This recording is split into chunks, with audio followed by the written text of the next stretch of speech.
Interrupts in 8085. So interrupts are the input signals, or we can say that interrupts are the subroutines that are initiated by any of the external input output devices that are connected with the microprocessor or by the microprocessor itself. So students, in interrupt, for example, we have while the user is pressing any key from the keyboard, that is the interrupt to the microprocessor, because while the user is pressing any key from the keyboard, then microprocessor has to read whatever is being pressed by the user. Second, if we are clicking the mouse button, then again microprocessor has to read what is being selected by the user by clicking the mouse. Third example of the interrupt is, for example, if we are giving the command from the printer in order to print the pages, but there are not sufficient pages in the printer to print the document, so it will pop up the error message, that means the printer is out of pages. So that type of errors are known as the interrupt, that will be given to the microprocessor either by any of the hardware devices or by the microprocessor itself. So in this example, if we are taking the example of keyboard and mouse, so these are the external devices, so that means that type of interrupts are known as the hardware interrupt. But if some of the instructions, while we are writing the program, if some of the instructions is having the interrupt, so that means the instructions within the program are known as the software interrupt. Now students, see, in case of interrupts, how these interrupts will be solved by the microprocessor. For that we can see the example. Suppose in our example we have a program with name P1, and the program P1 starts or save at the memory location starting from C000S. So that means this program is at memory location C000H, and this program is having 10 instructions, so that means last of the instruction is present at memory location C009H. So initially the program counter is used to save the address of the instructions which is currently executing by the microprocessor. So suppose here the microprocessor start executing this program, then the current instruction memory address will be at program counter. So program counter is now C000H, because program counter is used to hold the address of the memory location which is currently executing by the microprocessor. And after this location, now the microprocessor increment itself once this instruction is being executed by the microprocessor. Now microprocessor wants to execute next instruction, so program counter automatically incremented by 1. So now the current location that is present in the program counter is C00H. Now students, suppose at this memory location the hardware device, any of the hardware device can trigger any interrupt to the microprocessor at this memory location, and currently the program counter is at memory location C00H, and suddenly any of the input output or the peripheral device can trigger the interrupt while the microprocessor is executing the instruction which is present at memory location C00H. So now the microprocessor once received this interrupt from any of the external devices, then it has to hold the current execution of this instruction, and microprocessor has to jump here in order to serve this interrupt. Okay students, so once the interrupt comes into the microprocessor, then initially the microprocessor will send the acknowledgement about the successful receipt of the interrupt to the microprocessor, and after sending the acknowledgement to the peripheral devices who have initiated the interrupt request, then the microprocessor starts serving or executing this interrupt. So students, while the program counter is currently at location C00H, suddenly at this location any of the peripheral device can initiate the interrupt. So once this interrupt is being received by the microprocessor, microprocessor will send the acknowledgement to the particular input output device which has initiated the request about the intimation of the successful receipt of the interrupt. And after sending the interrupt acknowledgement, now microprocessor will serve this interrupt. Okay, and after serving this interrupt, then the microprocessor will get back to the location from where it leaves the program. So students, now if microprocessor is jumping here to serve this interrupt, then microprocessor has to save this memory location, because after executing the interrupt request, now microprocessor wants to get back to the previous location. So how it will come to know what will be the previous location? So in order to save the previous location of the program, microprocessor has to use some area where it can store this location. So in order to store this address in the RAM, automatically microprocessor will create the stack area. So stack area is the area within the RAM where all the memory addresses that are used in the program are being saved. So students, this is the stack area, means some of the part of the RAM is occupied by the stack, and that area is known as the stack area. So students, now this address will be saved by the microprocessor into the stack area, and after saving this address into this stack area, now microprocessor will serve the interrupt request, and after serving this request, microprocessor will check the address from this stack area, and by using this address again it will go back to the previous instruction. So students, here this stack area is having the different memory locations in the memory. So this address is of 16-bit, but in the stack area each memory location can store only 8-bit of data. So microprocessor will divide this 16-bit address into two parts. One is the higher order byte and second is the lower order byte. So students, if this area is empty, then microprocessor will save C0, that is higher order byte here, and 0 to here, because each and every location can store only 8-bit of data. So microprocessor will divide this 16-bit data into two parts, and each part is of 8-bit.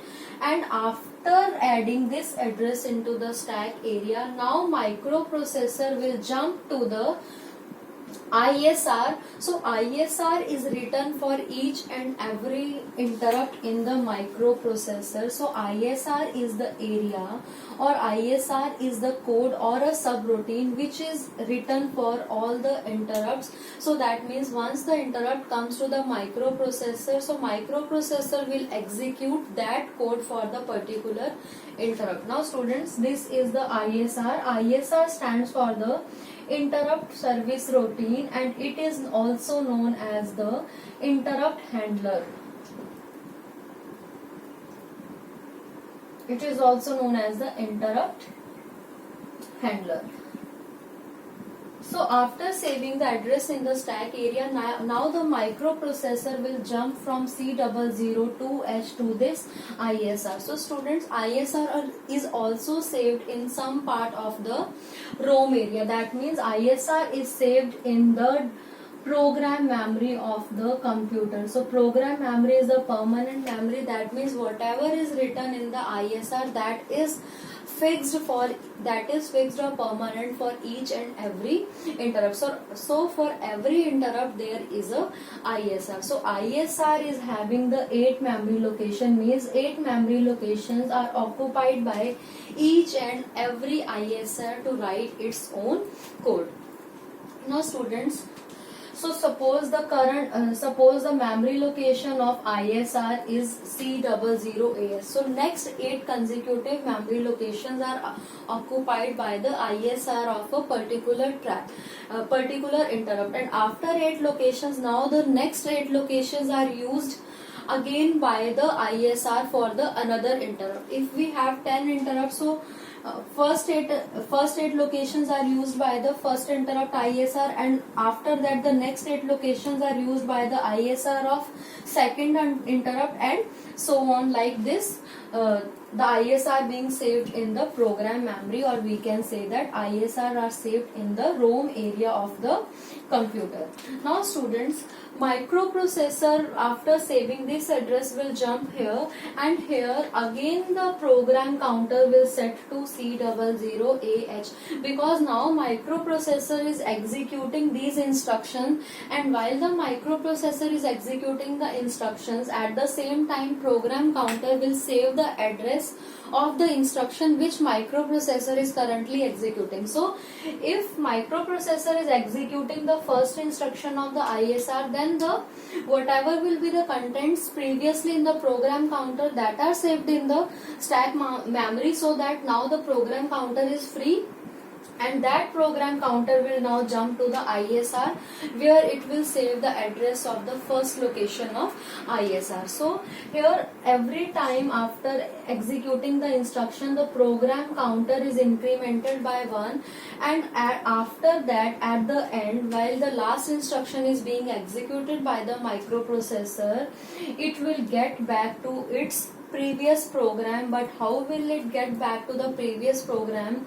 Initially microprocessor will check the address from the stack area, and after checking the address, it will pop that address from the stack area, means microprocessor will delete the address from this stack area, and it will jump to the memory location from where it left previously. So here the address is C002, that means the microprocessor will jump to the location C002H and start executing the program again. So this is all about the process, how the microprocessor is serving the interrupt. So now students, in 8085 we have two types of interrupts. First one is the hardware interrupt, and second one is the software interrupt. So hardware interrupts are always initiated by the external peripheral devices, while the software interrupts are initiated by the by the program or the microprocessor itself. So hardware interrupts are initiated by the peripheral devices, while software interrupts are initiated by the microprocessor itself. Students, for microprocessor we can also write UP. So UP means the microprocessor. This is the short symbol for the microprocessor, or this is the abbreviation for the microprocessor. Now students, hardware interrupts are initiated by the peripheral devices that are connected with your microprocessor.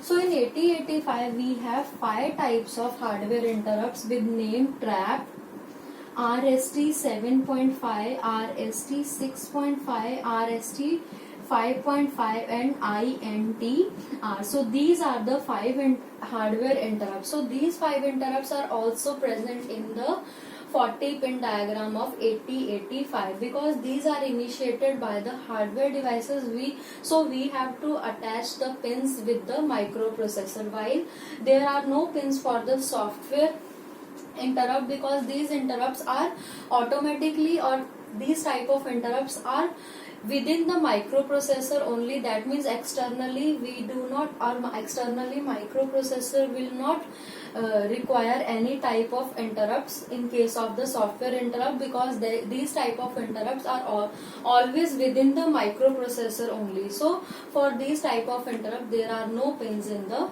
40-pin diagram. So students, out of these 5 interrupts, TRAP is having the highest priority, means if number of interrupt comes to the microprocessor together, suppose TRAP and RST 7.5 initiated or triggered the microprocessor simultaneously, then microprocessor will serve or will execute this interrupt first, because this interrupt is having the highest priority or more priority than RST 7.5. So the priority is decreasing in this order. So this is having the highest priority and this is having the lowest priority.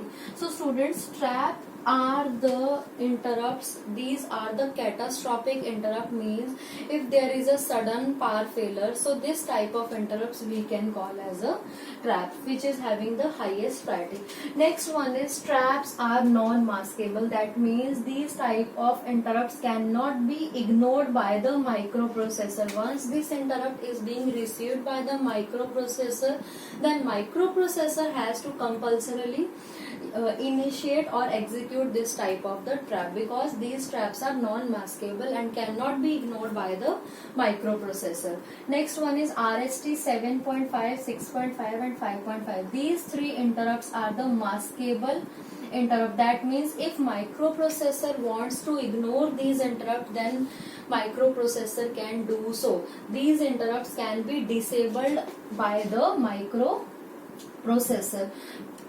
Okay students, so trap is the non-maskable, while these four interrupts are the maskable interrupt. Means if microprocessor wants to disable these interrupts, then microprocessor can do so. Next one is the trap RST 7.5, 6.5 and 5.5. So these four interrupts are known as the vectored interrupt. So students, what is vectored interrupt? Vectored interrupt means for these interrupts there is a vector address, or we can say that for these four interrupts there is a ISR where the program for these interrupts are being written, and this is the INTR, last interrupt, which is non-vectored interrupt, means there is no ISR or the vector address present in the memory for this type of interrupt. So trap is having highest priority, and it is the non-maskable interrupt as well as the vectored interrupt. Next is the RST 7.5, 6.5, 5.5 and INTR.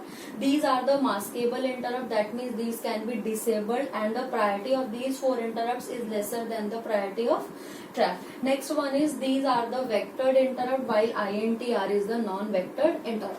Now students, next we can see how we can calculate the vector address of these interrupts, because vector address means the address where these interrupts are located in the memory. So trap is also known as RST 4.5. So how we can calculate the address of trap?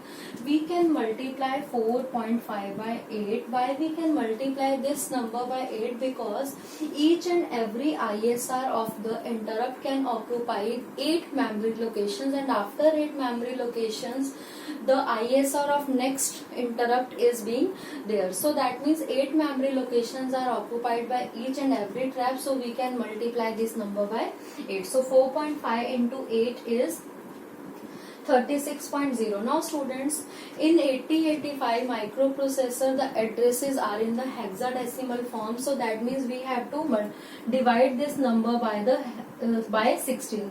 So 16, if we are dividing by 36, then it will give you return the result, that is 4 in the remainder and 2 in the quotient. So the address in the hexadecimal is 0024H. Why we are writing the 4-digit number? Because in 8085 we have the 16-bit address.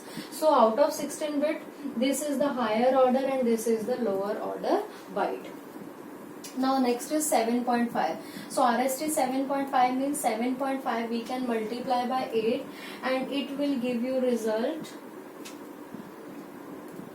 60.0. So we can divide 60 by 16. So we have 16 into 3 is 48 and it will give you remainder 12. So 003CH, because in hexadecimal for 12 we can write C. Next is 6.5 into 8. So if we are multiplying 6.5 by 8, then it will give you result 52.0, and if we are dividing 52 by 16, then it will give you result 0034H, and 3 is the quotient and 4 is the remainder. Last is 5.5 into 8. So 5.5 if we are multiplying by 8, then it will give you result 44.0. So if we are dividing 44 by 16 in order to get the hexadecimal address, then it will give you result, remainder is 12 and quotient is 2. So 002CH. And students, I told you earlier that INTR is the non-vectored interrupt. That means there is no vector address or ISR for this interrupt. So we are not able to calculate the vector address for this. So in case of trap, the vector address is 0024H, RST 7.5003CH, RST 6.5034H, and for RST 5.5 the address is 002CH. Next we can see the software interrupt, students. So for the software interrupts, these type of interrupts are initiated by the microprocessor itself. For example, if we are writing or if a user is writing any program, and in that program he is dividing any number by 0. So any number divided by 0, for this type of instruction microprocessor will initiate or microprocessor will trigger the exception handling. So these type of instructions will not be executed by a microprocessor and it will show the error. So these type of interrupts are known as the software interrupt. So students, in microprocessor 8085 we have 8 type of interrupt, software interrupt, that is RST0, RST1, RST2, 3, 4, 5, 6 and 7. So here RST stands for restart. RST stands for restart the instruction. So students, out of these 8 interrupts, each is having the same priority and all is having the same priority, as well as these all interrupts are non-maskable. Why these interrupts are non-maskable? Because these interrupts are written by a user in the program itself.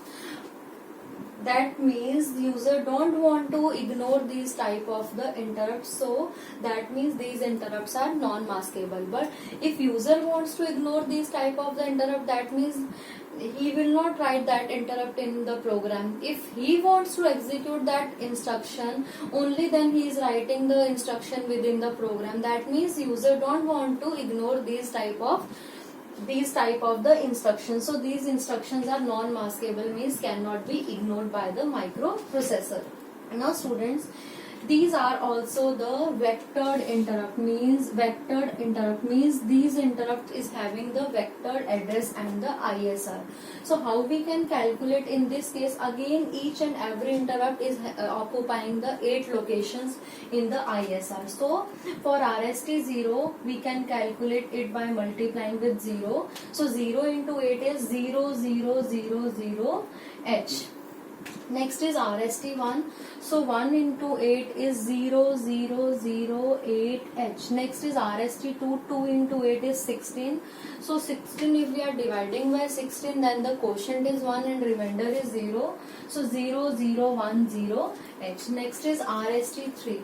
For RST3, 3 into 8 is 24, and if we are dividing 24 by 16, then the quotient is 1 and the remainder is 8. So the address is 0018H. Next is RST4. For RST4, if we are multiplying 4 into 8, then it will produce 32 output. Then 32 we are dividing by 60, then the quotient is 2 and remainder is 0. So the result is 0020H. Next is RST5. So 5 into 8 is 40. If we are dividing 40 by 16, then the quotient is 2 and the remainder is 8. That means the address that is generated 0028H. Next is RST6. So 6 into 8 is 48. If we are dividing 48 by 16, then 16 3s are 48. Then the address is 0030H. Last is RST7. 7 into 8 is 56. If we are dividing 56 by 16, then the quotient is 3 and remainder is 8. So the address is 0038H. So these are the vector addresses of the software interrupts. Now students, these interrupts is having the highest priority as compared to the hardware interrupt. If hardware and the software interrupt come together to the microprocessor, then microprocessor will serve the software interrupt first, and after serving the software interrupt, it will serve the hardware interrupt. Next is, in this software interrupt, all the interrupts are non-maskable. That means these cannot be ignored by the microprocessor, because these type of instructions or these type of interrupts are written by the user only, and if user is writing any instruction into its program, that means user wants to execute that instruction. So means ki user do not want to ignore that type of instructions. So that means, so these type of instructions are non-maskable, because these cannot be ignored by the microprocessor, because that instructions are given by the user for execution. And all the interrupts is having the same priority. There is no decreasing and increasing priority in case of the software interrupt. And also these interrupts are vectored interrupt, because for each and every interrupt, microprocessor will generate the vector address. So this is about the software and hardware interrupt. Now we can see the difference between hardware and the software interrupts. Difference between the software interrupts and the hardware interrupts. So first one is, software interrupts are always triggered by the microprocessor itself. That means these type of interrupts are within the microprocessor, while hardware interrupts are triggered or initiated by the peripheral devices that are attached with the microprocessor. Next one is, in case of pin diagram, there is no pin for the software interrupts, because these interrupts are within the microprocessor. So microprocessor do not need any external input. While in case of the hardware interrupts, there are the 5 pins in the pin diagram, because hardware interrupts are the input output devices, and that devices, if want to initiate the interrupt, then there should be the external pins in order to give the input to the microprocessor. Next is, software interrupts are the non-maskable interrupts, while the hardware interrupts, in case of hardware interrupts, only the trap is the non-maskable, while others we can mask. That means in software interrupts, user is writing the instructions or user is writing the program. If user wants to ignore those interrupts, then why he or she is writing those instructions into the program? That means if he or she is writing some instructions in the program, that means that should be executed by the microprocessor. So that should not be ignored by the microprocessor. So that means all the software instructions are non-maskable interrupts, while the hardware interrupts are initiated by the hardware devices. So that means some of them are the non-maskable and some of them are being ignored by the microprocessor. Next is, in case of software interrupts, all the interrupt is having the same priority. Next is, in case of the hardware interrupt, in case of the hardware interrupt, the priority is lesser than the software interrupt. That means if both the hardware and software interrupt comes simultaneously to the microprocessor, then microprocessor will serve the software interrupts first, and after serving the software interrupts, then the microprocessor will execute the hardware interrupts. Next one is, software interrupts cannot handle the asynchronous events. That means these type of interrupts are within the program only, and if something is writing or if some instructions are within the program, that means the program is within the microprocessor. So microprocessor can synchronize the program with the clock. So that means software interrupts are synchronized with the clock, because these programs are in the microprocessor itself. That means these cannot handle the asynchronous event, because these interrupts can handle the synchronous event, because these are synchronized with the clock. While hardware interrupts can handle the asynchronous event. That means hardware interrupts are originated or initiated by the external devices, and external devices at any time they can initiate the interrupt to the microprocessor. So that means these cannot be synchronized with the clock of the microprocessor. They can throw the request of to handle the interrupt at any time. So that means these are handled. The hardware interrupts can handle the asynchronous event, while software interrupts cannot be thrown or cannot be initiated at any time. They can depends upon the instruction and where on which memory location the instruction is written. So accordingly those instructions can be synchronized with the clock of the microprocessor. Next one is software interrupts cannot be ignored. These interrupts are not ignored by the microprocessor because these interrupts are intentionally written by the user to for the execution. But in case of the hardware interrupt, they can be ignored by the microprocessor other than the trap. Trap cannot be ignored.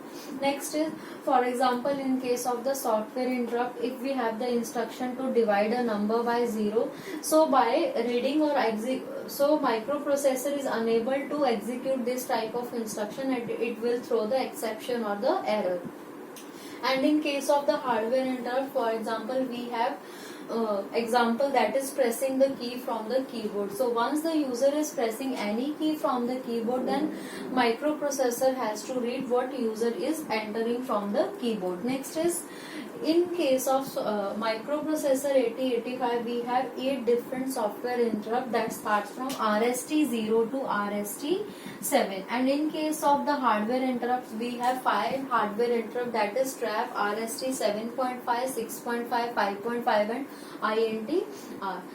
Software interrupts are vectored. That means for each and every software interrupt there is a ISR, or we can say that there is a interrupt handler which is used to handle these interrupts. While in case of hardware interrupts, INTR is non-vector. That means there is no ISR for INTR. Next is, all is having the same priority. All the software interrupts is having the same priority, while in case of hardware interrupt, trap is having the highest while INTR is having the lowest priority.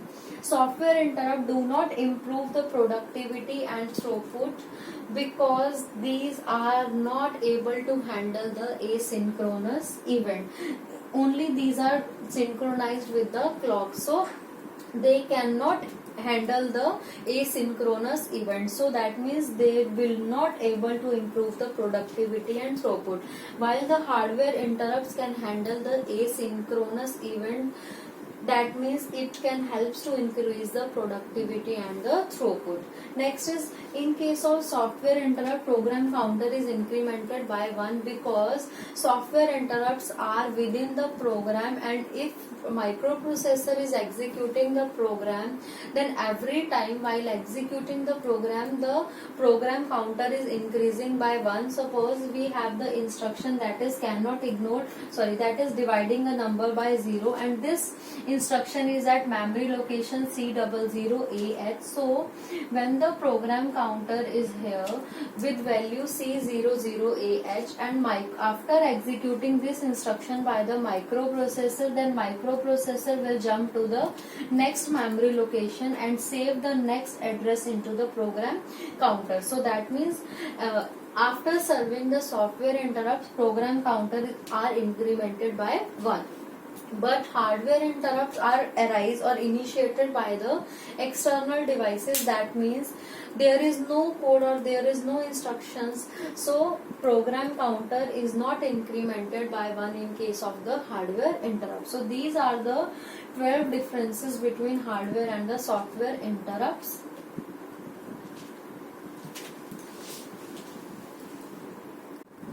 Organization of ALU. So ALU stands for arithmetical and logical unit, which is used to perform the arithmetic operations. For example, addition, subtraction, multiplication and division. Now students, ALU will not perform the direct multiplication and division, and in 8085 we don't have any instruction to multiply and divide the numbers directly. If we want to multiply the numbers, then microprocessor will use the repeated addition in order to get the result of the multiplication, while for division microprocessor will perform the repeated subtraction. Now, second is the logical unit. Unit is used to perform the logical operations, for example, shifting of values either on the left side or on the right side. If we want to rotate the number, if we want to perform the XOR operations, AND operation, OR operations, so all these operations will be performed with the help of the logical unit. So students, in this organization of ALU, we have different components. This is the shifter, which is used to perform the logical operations. This is the binary adder, which is used to perform the arithmetical operations. See students, this topic you have already studied in the 11th standard, where the binary adder is made up of the XOR gate, and one of the input of the XOR gate is either 1 or 0. So depending upon the value, this binary adder will perform the addition and the subtraction. So for the subtraction, in case of binary adder, there is a 2's complement subtraction. So this ALU will perform the subtraction using the 2's complement method. Next one is the accumulator. So accumulator is used to store the values, or also it is used to hold the address of the result of the instruction. Second is the temporary register, which is used to hold the values temporarily during the execution. Next is the flag register, which is also known as the status register or the condition case registers, which can be set and reset according to the result that is produced by the shifter and the binary adder. Now students, these all components are connected with the system bus in order to receive and give the data to other components. Now suppose in this ALU, one of the instruction comes in the memory, that is add C. Now microprocessor will execute this instruction with the help of the binary adder, because in this instruction we have to add the contents of accumulator with the contents of the C register, and the result will be stored in the accumulator itself.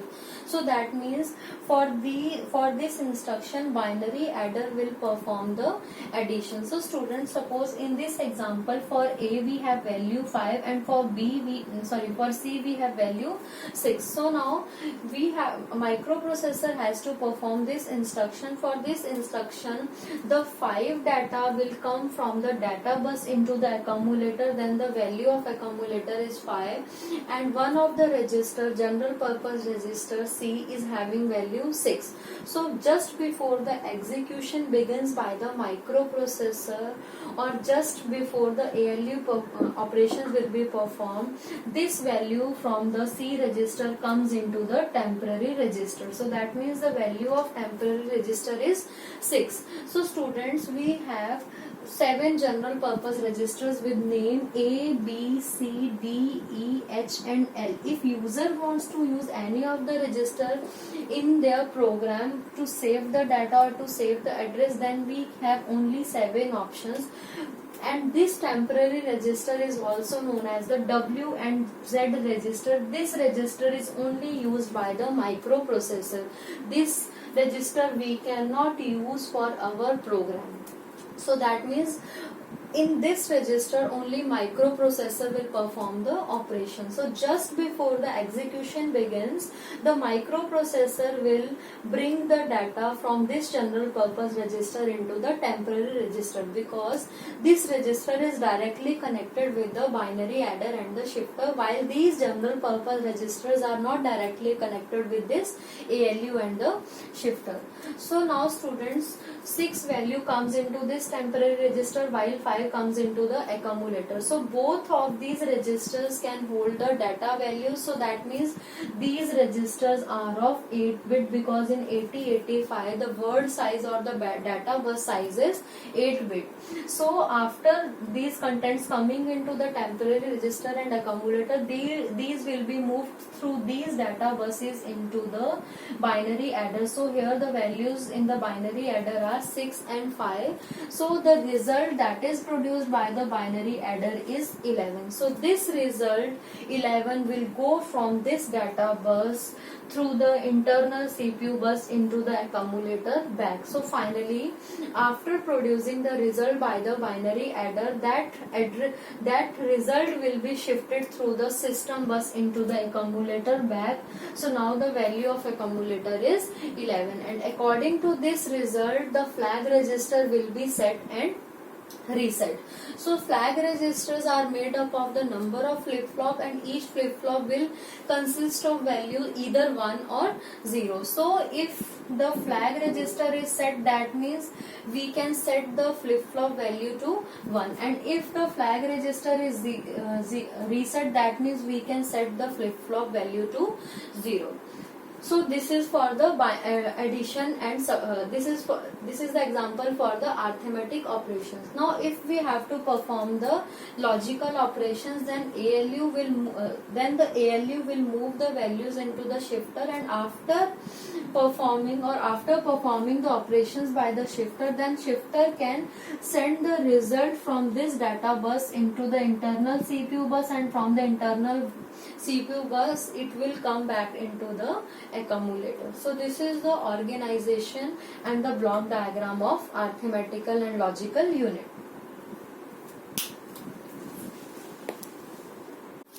Students, if we want to execute any instruction, then microprocessor will initially fetch that instruction from the microprocessor. After fetching the instruction, it will decode that instruction into the binary form, and finally it will execute that instruction. So these are the 3 steps that are involved in order to execute the instruction. So here first term is the instruction cycle. So instruction cycle means the total time taken in order to execute the instruction, that is known as the instruction cycle. Means the time taken by the microprocessor to fetch, decode and execute the instruction, that is known as the instruction cycle, or we can say the steps that are involved in order to execute the instruction, that is fetching, decoding and executing, that is the instruction cycle. So we can write it as instruction cycle is equal to time taken to fetch the instruction, time taken to decode the instruction and time taken to execute the instruction. So the total time is known as the instruction cycle. Now students, second term is machine cycle. So within the instruction cycle we have multiple machine cycle. Now what is machine cycle? Machine cycle means total time taken by microprocessor to perform the operations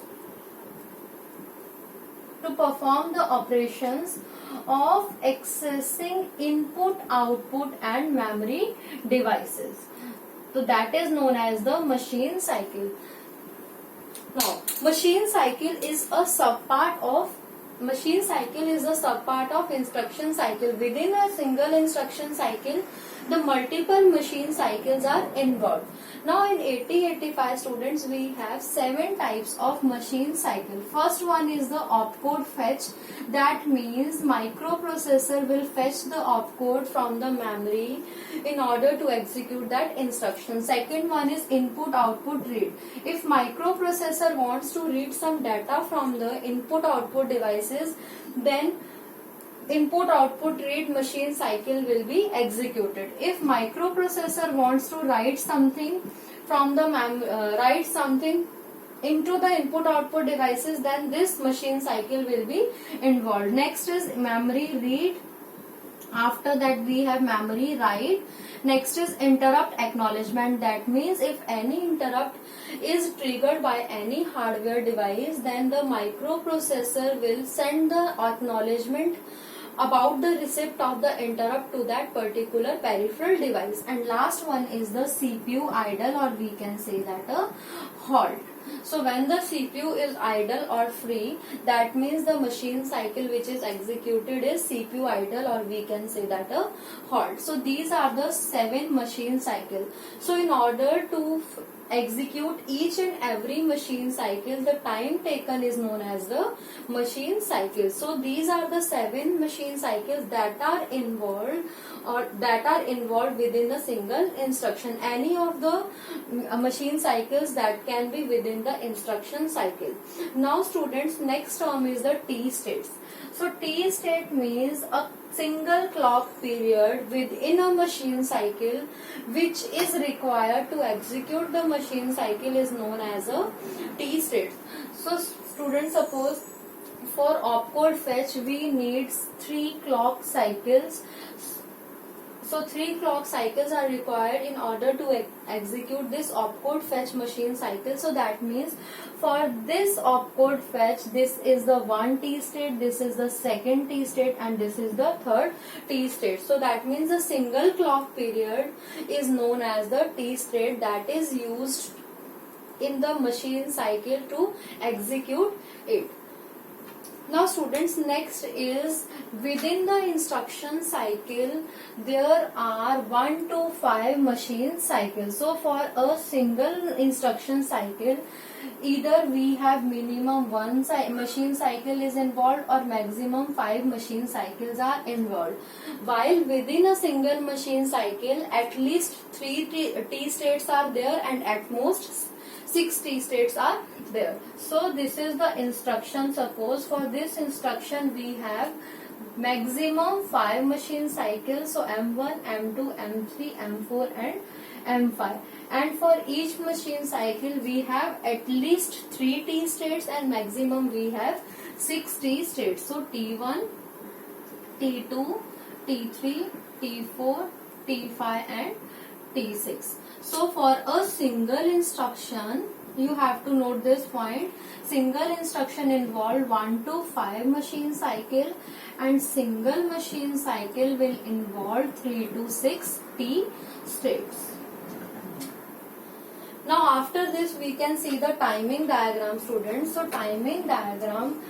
in timing diagram we can represent instruction cycle, machine cycle and the T states. In final exams you have to draw the timing diagram if this question will come. So timing diagram, suppose in timing diagram we have 6 clock cycles. So we can draw the clock cycles like this: 1, 2, 3, 4, 5 and 6. So these are the 6 clock cycles.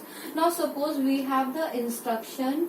So in order to execute this instruction, 6 clock periods are used. So this is the instruction which require the 6 clock periods, and for this instruction suppose there are 3 machine cycles are involved.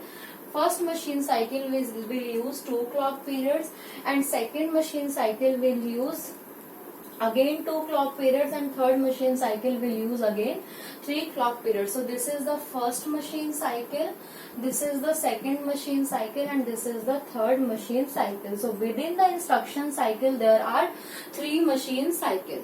Next one is, for this machine cycle the total T states are 2. Why? Because the clock periods are 2 in order to execute a single machine cycle. So this is first T state, this is second T state, and again there are 2 T states involved in order to execute the second machine cycle. So first is this and second one is this. Third is, again for third machine cycle total T states involved are 2. So these are the T states.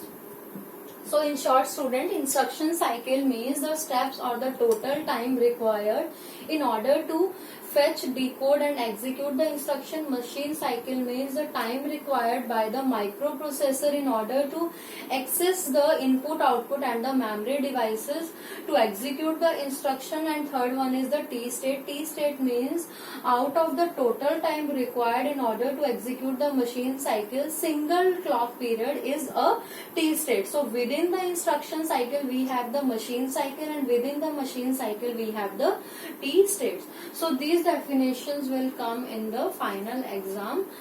There are the chances. Okay students, so this is all about the machine cycle, instruction cycle and the T state.